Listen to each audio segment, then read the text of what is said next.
La costa pacífica colombiana es reconocida como una de las regiones más ricas en biodiversidad en el planeta. Por sus bosques y paisajes dramáticamente bellos, debería ser un imán para el desarrollo. Sin embargo, las actividades de los grupos armados ilegales, los éxodos constantes de población forzada a desplazarse y la extrema pobreza han convertido a los municipios del Pacífico colombiano en lugares donde confluyen pobres condiciones sanitarias, bajos índices de cobertura en salud, altas tasas de analfabetismo y oportunidades limitadas para la educación. Por eso, la pobreza descansa en cada esquina de estas poblaciones.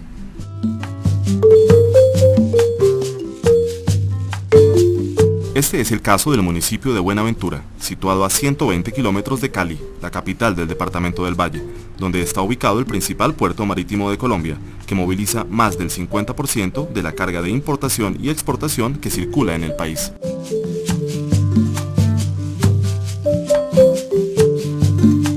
Esta es la única puerta comercial que Colombia tiene sobre el Océano Pacífico. Por ello, ha sido considerada por los grandes expertos como una mina de oro a través de cuyas aguas navega el fortalecimiento económico de la nación.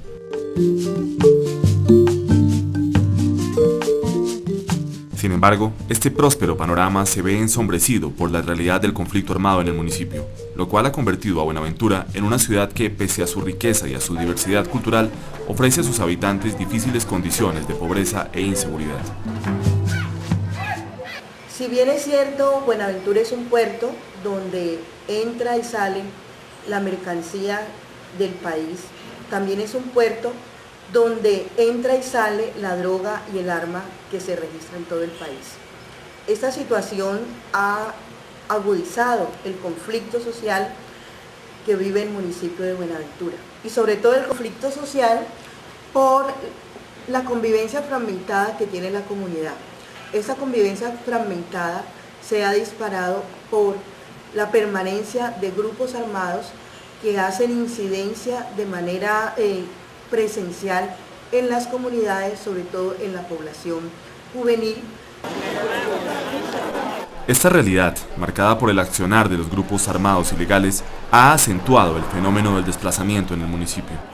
Con mucha preponderancia, ya no solamente la gente se desplaza de la zona rural a la cabecera urbana, sino que también se ha disparado el conflicto a nivel de los barrios. Hay un conflicto interurbano que está agudizando el problema social de pandillas, ¿sí?, de vinculación de jóvenes, de muerte y, por qué no decirlo, de abuso sexual, especialmente en las jóvenes.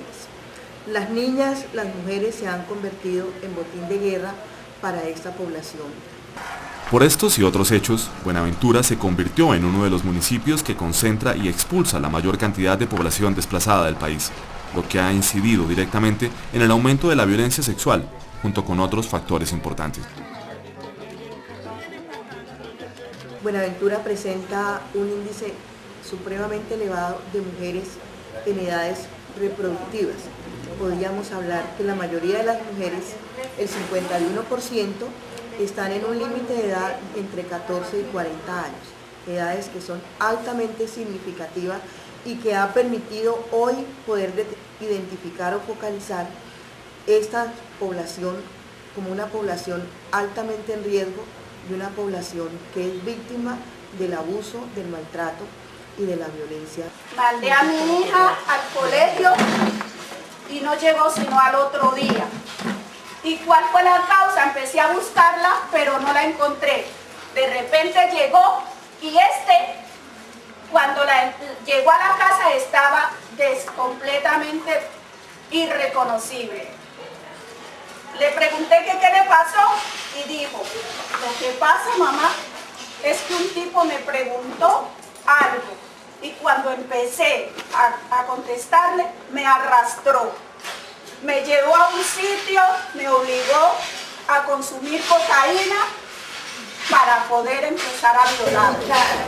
Es como el primer principio. En este contexto, el Programa Mundial de Alimentos de las Naciones Unidas implementó la campaña de concientización comunitaria en contra de la violencia sexual basada en género, que pretende sensibilizar y crear conciencia en la comunidad sobre el problema de la violencia sexual, que está directamente relacionado con el incremento en el número de personas VIH positivas en la ciudad, ya que la infección con el VIH puede ser producto de violaciones o de la no voluntad de la pareja de usar condones durante las relaciones íntimas.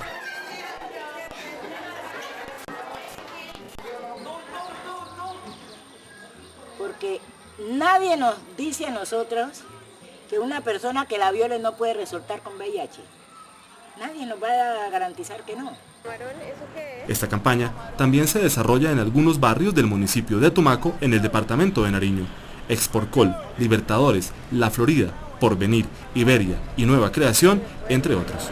Este proceso se inicia con una formación básica de alrededor de unas 200 personas como facilitadores.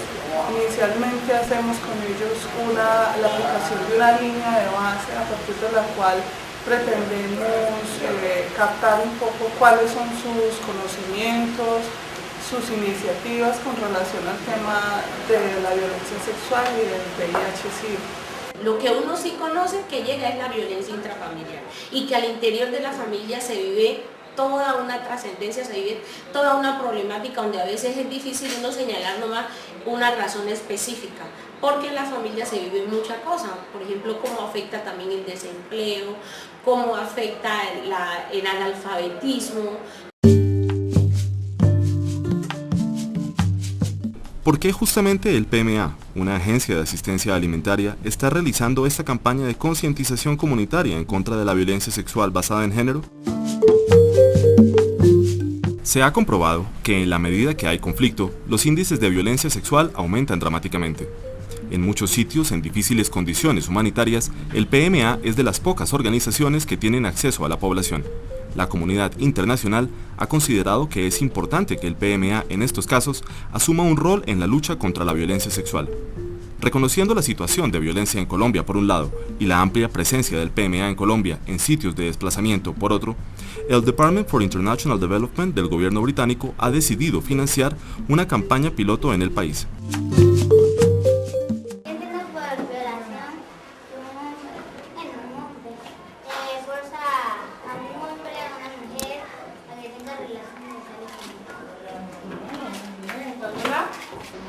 Yo quería hablarles un poquito de qué es violencia sexual. Violencia sexual es todo acto que intenta contra la vulnerabilidad de las personas, del ser humano, el acto sexual. Entonces, la capacitación se desarrolló en dos fases principales, cubriendo la mayoría de las temáticas relacionadas con el abuso sexual.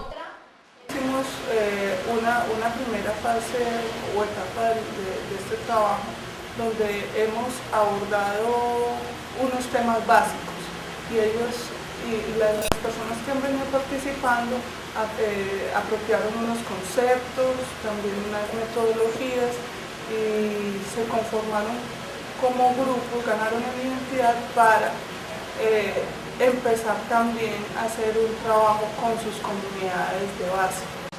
La comunidad del barrio tal. La segunda fase del proyecto